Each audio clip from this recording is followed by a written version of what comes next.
All right, so today we're going to be talking about covenants. I don't think I've actually spoken too terribly much on just my generalized thoughts on covenants this expansion, like in their own video. I know I talked about them a little bit in the video that was dedicated to covenant specific dungeon buffs, which I still stand by to this day, where I'm not hot on the covenant specific dungeon buffs, but just the covenant system as a whole, I don't feel like I've talked about it very much. And today we got a interesting post from the lead game designer Ian Hezekostis, Watcher. He talked about a couple of things: alt leveling, Torghast progression, PvP itemization, sockets, that kind of stuff.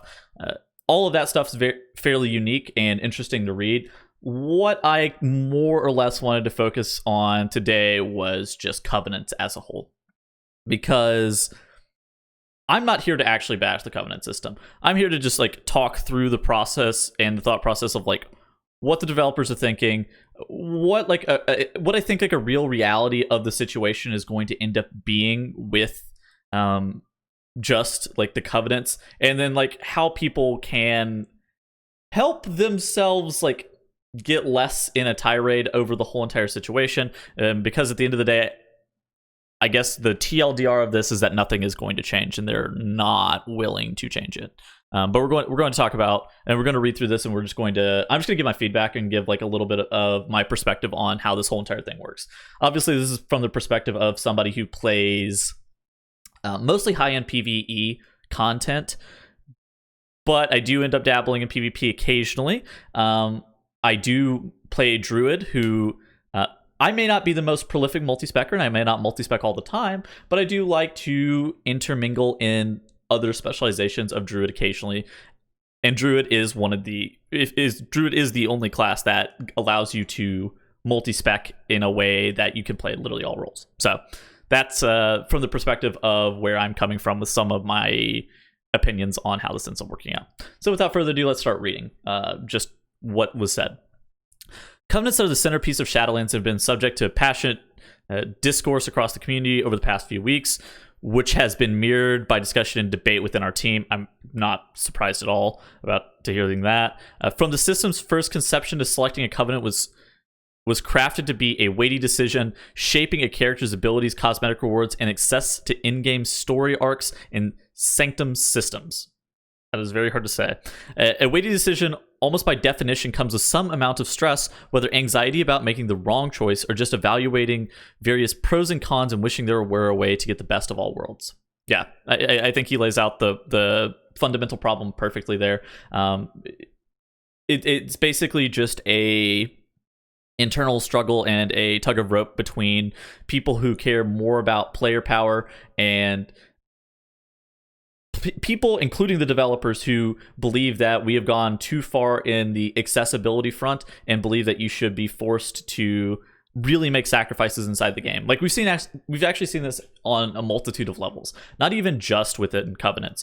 We've seen it with like the removal of scrolls. We've seen it with the nerfing of drums. We've seen it with like some of just like how the utility like in professions end up working out. The removal of engineering battle res, where the developers, I feel like, are pushing the game in a way where your decisions in regards to class, in regards to covenant, in regards to many things actually should end up mattering more than they have been previously, where everybody was kind of a jack of all trades in previous expansions. They have attempted in multiple aspects to try to change that, but we'll talk about that momentarily. In designing the system, we've done what we think we can to minimize the burden of regret. Those measures should be fully enabled by next week's beta release. While picking a covenant at the end of your journey to max level is a weighty choice, it is not a permanent one. If you find that for whatever reason you are unhappy with your initial covenant choice at level 60, you only need to return to Oribos and you can immediately switch to a different one. Now, if you later wish to rejoin that covenant after you have left, that is a slightly more involved process. There is a path to redemption consisting of a series of 2 weekly quests that atone for breaking your vow and rededicate yourself to that covenant's cause. These quests are now available for testing in beta. They are still being tuned, but the intent is that they are largely ceremonial rather than feeling like an arduous grind, which is nice. I will say that is actually About the best compromise that we could have gotten, I think, with how this post ended up turning out. A 2 week grind is pretty shit, and like it's not like an involved process, and you're not able to, after you're done with raid for that week, actually just hop into being an optimal like other spec if you really want to. So I mean, myself for Druid, I main spec Moonkin. If for some reason I wanted I am main spec Restoration for PvP whenever I PvP. That would probably be a fairly involved thing where I suspect probably like Necrolord is going to be best for like Resto PvP, but Necrolord is very bad for balanced Druid and PvE. So there is a 2 week toll that you have to end up paying, which I think is the Blizzard version of middle ground. I don't love it myself personally, but I do believe that this is the Blizzard's version of middle ground. We have taken steps to ensure that a player who switches covenants, as well as one who reaches max level later on in the expansion, never will feel permanently behind as a result. Renown measures the strength of a player's connection to their covenant, which is the main vehicle for unlocking additional soulbind powers and various covenant perks and rewards. Players primarily earn Renown via a weekly quest to gather anima from across Shadowlands and to rescue souls from the Maw and to restore them to their rightful place in the covenant. If a player has missed any of those quests, however, they will find that they can earn Renown directly through a range of activities such as dungeons, world quests, and PvP until they're fully caught up. This system will be functional in beta in the coming weeks. Examples of this are like, if you guys know Conquest, how Conquest currently works in BFA, basically you're able to catch all the way up until you are caught back up with everybody else's current progression. So that's how you end up doing something like that. Thoughts on that as a whole? I think that this makes a lot more... This feels pretty reasonable. This is a way to not make you feel permanently behind if you do end up having a regret for your decision or you end up leveling late. So this being put in advance is quite promising. Not exactly great, but it is quite promising. I think that this is about the best that you're going to get with something of a system like this with Renown. Basically, for what it is like you have to... I want to say it's like a reputation, and you have to like fill up your reputation bar, and you're able to unlock more parts of your soulbind tree and unlock more conduit slots and shit like that whenever you have more of the renowned reputation. But that's basically how it ends up working. So in short, a player who regrets their covenant choice and who wants to change their mind should be able to do so at a straightforwardly at any point during the expansion, and will be able to reach a state with no long-term drawbacks or disadvantages compared to someone who had been in that covenant all along. Okay, I mean, I'm not super... There are no long-term drawbacks. I guess that's very fair. You're not going to be, I don't know, 80 corruption resistance behind, right? Like the equivalent of 80 corruption resistance behind, and you can... What they're saying is that you can grind it. Like you can grind your way back to being relevant if you feel like you made a decision incorrectly. We've also heard from many players who rather than being worried about regretting their choice would prefer that they not have to choose at all. They have advocated that we offer a way to switch among the various active abilities offered by covenants without friction. I think that is a fairly common thing that is thrown out, where you don't actually have to swap between like the active covenant abilities, and you're able to just like swap the abilities themselves, and like you're still part of like the lore and the fantasy and the faction of whatever covenant you've chosen. But these covenant systems are thoroughly intertwined. Covenant abilities are often modified by covenant-specific conduits and soulbinds, and most of those soulbinds in turn are unlocked through covenant-specific narrative campaigns. Granting access to one of these without the others would lead to an incomplete, confusing result. In short, pulling on that thread, or cord as it were, would unravel the entire fabric of the system. Even so, we would embrace the work that would be required to rebuild the covenant system along those lines if we agreed that it would be an improvement, but we ultimately do not share that view. I think that's... I'm glad that they've said this. I think that this is like where a fundamental disagreement between all players and like the developers stand right now, is that players are really concerned about their power level and their ability to be able to do content being impeded by decisions that they have made based on incomplete information. And incomplete information being like, you don't really know how dungeons are going to end up working out. You don't really know how raid bosses are going to end up working out.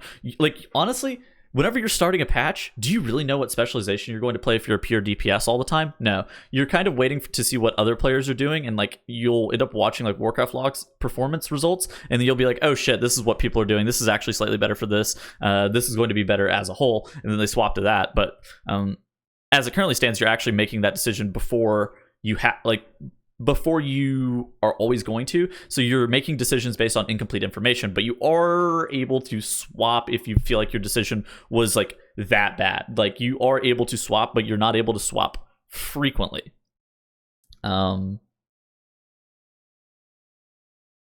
What else did I want to hit on with this? I think the deal with the covenant system being thoroughly intertwined, I think that's actually a really good point.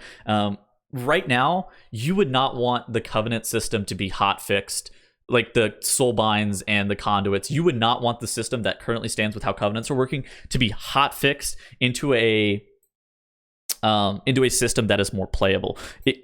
Like he says here, we would actually need to completely rework and rebuild the covenant system along those lines if they believe that there is an improvement, but they ultimately do not share this view. I think that this comes down to the fact that there are the developers.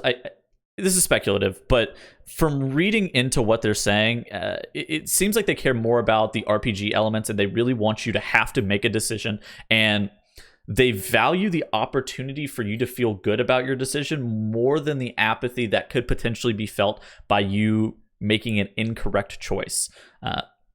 So just reading on further ahead, before starting an arena match, engaging in a raid boss, or entering a dungeon, a character in Shadowlands can change their specialization, talents, legendary item, and other equipment, active soulbinds, and a chosen path within that soulbind. When it comes to customizing your loadout, the set of tools you're going to take into a given encounter, World of Warcraft offers more than ever before.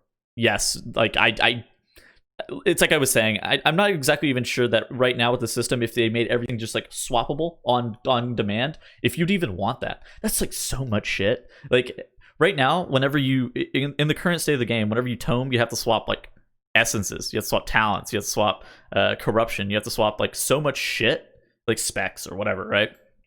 So much shit you have to swap that conduits, soulbinds, covenants, like if you have to swap 3 more things on top of all of the other just like native stuff in the game, you're like, oh my god, this is a bunch of.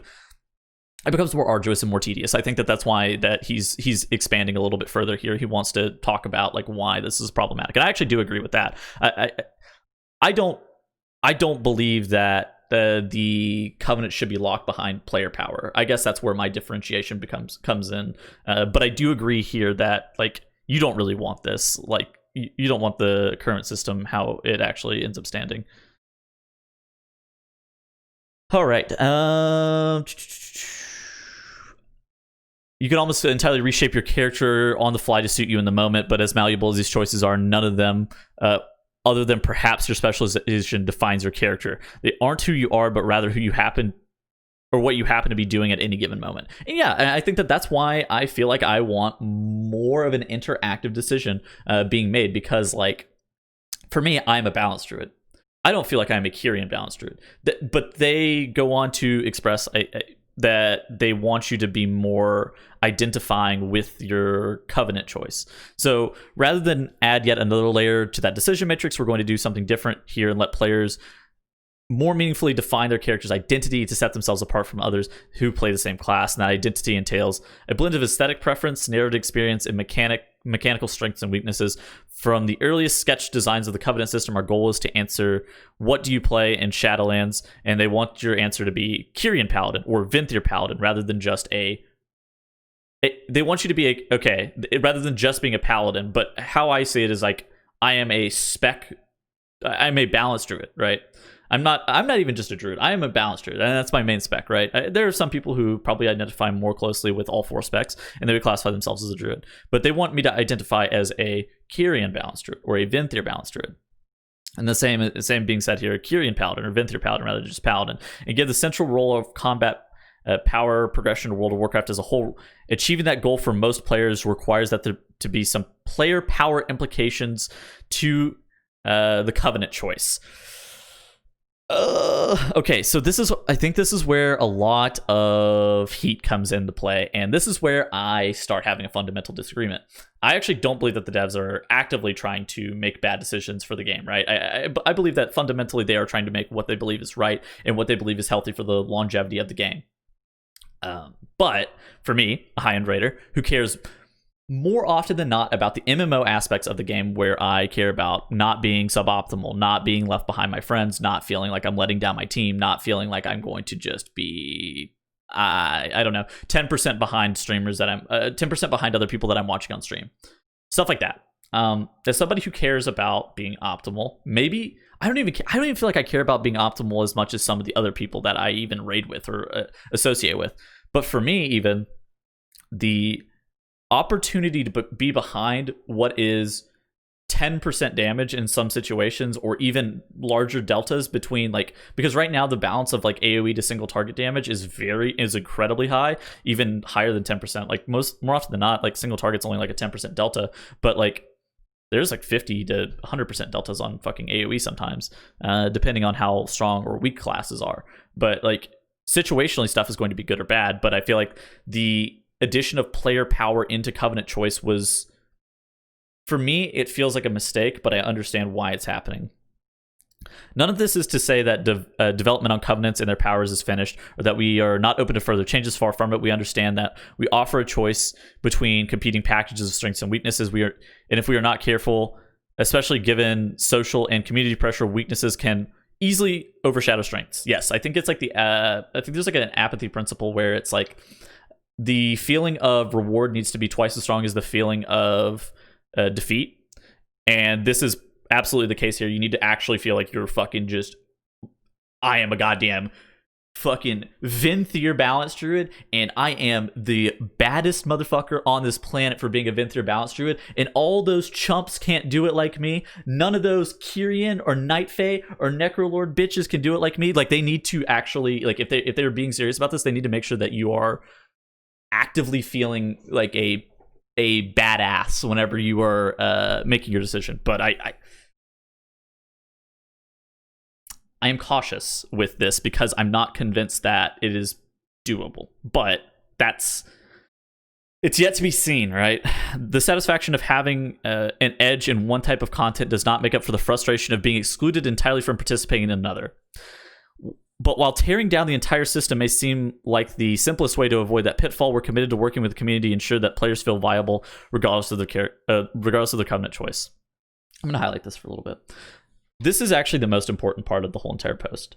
The satisfaction of having an edge in one type of content doesn't make up for the frustration of being excluded entirely from participating in another. The point in which players start to get excluded from participation in the various forms of content because they are not able to, not even that they, for me, it's like not even that you are incapable of doing something. It's that you didn't take it seriously enough at the baseline to even want to be that correct Covenant. Like, you didn't take Mythic Plus serious enough to be your correct Mythic Plus Covenant. You didn't take Raid serious enough to be your perfect Raid Covenant because you took Mythic Plus too serious. You didn't take PvP serious enough to be your perfect PvP Covenant because you valued Raid more than that. And ultimately, it does seem like tearing down the entire system at its core would be the simplest and quickest solution for the player base. Blizzard seems like they're committed to making sure that it's not going to be that way. This means that as communities and as players and as individuals, you have an obligation to give substantial amounts of feedback as to why stuff feels good, why stuff feels bad, how close stuff is tuned, and just ultimately like what the struggles of the system that you currently are facing are. For me, I feel like my current struggles of the system are going to be end up like multi-spec related. Let's actually just finish out the post and then I'll give a little bit more commentary. If you really want to go Kyrian on your rogue, but you can't justify it because the guide currently says that Necrolord's serrated bone spike is too good to pass up of an otherwise appealing Covenant that has benefits that seem irrelevant in PvP, those are exactly the sorts of imbalance we want to fix, and your feedback is essential to that process. In the coming weeks, we'll be doing numerical tuning, making changes to underlying abilities, design whenever needed, and potentially leveraging Covenant-specific conduits if a Covenant and leveraging some covenant-specific conduits if a covenant needs some targeting and shoring up to ensure that they are viable in a particular type of content. As our combat team shifts its focus primarily to tuning, we'll be rolling out these changes up to our beta servers ASAP for further testing and iteration. This is actually fairly promising. They basically are saying here that they're committed to making sure that stuff is not going to be wildly out of place tuning-wise. It's like I was talking about earlier, the delta between like AoE and single target. It's really hard to have something that's like, sure, there's something that can be the best on single target while being just like a slight drawback on AoE, whereas something is a substantially better on, like, not even substantially, slightly better on AoE while being a slight drawback on single target. And you can actually make these choices. But then you have stuff that is like, okay, and then for me, a balanced druid, like right now, there is I think for me, the problem lies in the fact that they're trying to design covenants for 4 specializations. There is Adaptive Swarm, which is the Necrolord Druid one, which basically puts dots on, like, it enhances your dots on the primary target. Balanced Druid is not like a very strong dotter. It enhances your dots or your hots. Balanced Druid primarily is not like a very strong dotter. Adaptive Swarm, however, is very strong for restoration. So I don't know how they balance Adaptive Swarm for restoration while making it viable for Moonkin, especially since Adaptive Swarm is target capped at 2 enemy targets, where stuff like Ravenous Frenzy is not target capped at all. So I'm not exactly sure how they would even reach a point where you don't feel like if you selected Necrolord for Druid, and specifically Balanced Druid, you would feel like you're giving up a lot. Maybe they can actually end up creating something that is interesting inside of the conduit section, like they said that they may be able to do, but it's yet to be seen. Maybe that is actually the best middle ground, is that like opening up conduits and soulbinds to be a more involved choice, because right now they're really locked down, but opening those up to be a little bit more of an involved choice, and then just giving you substantial benefits whenever there are significant drawbacks of playing one covenant over another, and the form of those conduits, where conduits right now largely are in the 3 to 5% damage gain realm for Balanced Druid. Some of them are a little bit higher, some of them are a little bit lower, but somewhere in the 3 to 5% realm is about where they land. But if there's something that is like a 20% gain on AoE, and that's only apparent for Necrolord, which is target capped on AoE, but you have the AoE conduit that's like kind of fucking blasts, that can be a way that there is an ability to be able to balance something like that. And maybe there is a fundamental way that the developers can end up changing covenants to where they're a little bit better and more involved with process. I'm not super convinced. Like, in full honesty, I'm not super convinced, but I'm willing to see the system out and see how it ends up functioning for a tier before I press my judgment even further, because I've honestly said all I can on the whole entire system. I think that there are fundamental flaws for multi-specking specifically too, where you always are going to end up feeling like you're substantially behind or substantially lacking in some aspect of it. And like, I don't know, man. I like that aspect of multi-specking. I hate the artifact weapon and legendary bullshit that they had in Legion, where you just weren't able to multi-spec. I hate like the Azerite power, where you weren't actually able to multi-spec all that well because you had to change your Azerite traits. I hated that, and I think that more often than not, the game should be focused on playability first and RPG elements second, and like that should be the first and foremost priority, is the playability of the game.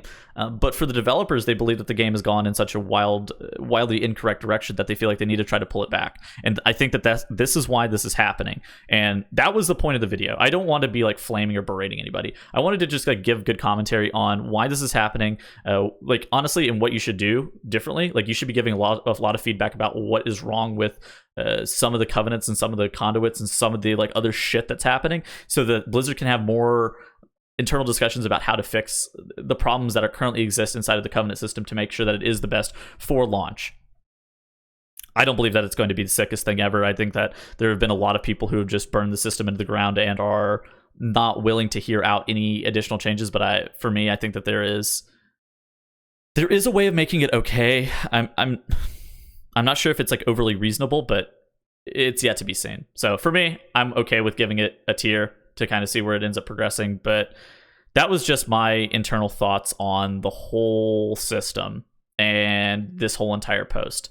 Maybe you guys, I suspect that this will actually probably end up being in the minority of an opinion, because I feel like I was playing a little bit more of middle ground as opposed to just like getting out the pitchforks and just like rioting outside of fucking Blizzard offices, even though they're working from home kind of thing. But I do think that you have like people need to be a little bit more reasonable with their assessment of how some of the Covenant stuff ends up working. It sucks. This is the game that we're going to end up playing though, and trying to work with Blizzard to make the system the best it possibly can be is the best way to solve some of the problems that you are currently seeing though. I mean, that's going to be it for the video. That's all I really had to say. I don't really think that there's too much for me to say. I'm probably going to end up releasing this video the same. I'm probably going to end up releasing the video the same day I recorded it, so there's probably not going to be a video tomorrow. But anyways, I'll see you guys tomorrow. I'll see you guys in the next video. Hope you guys all have a great rest of your day.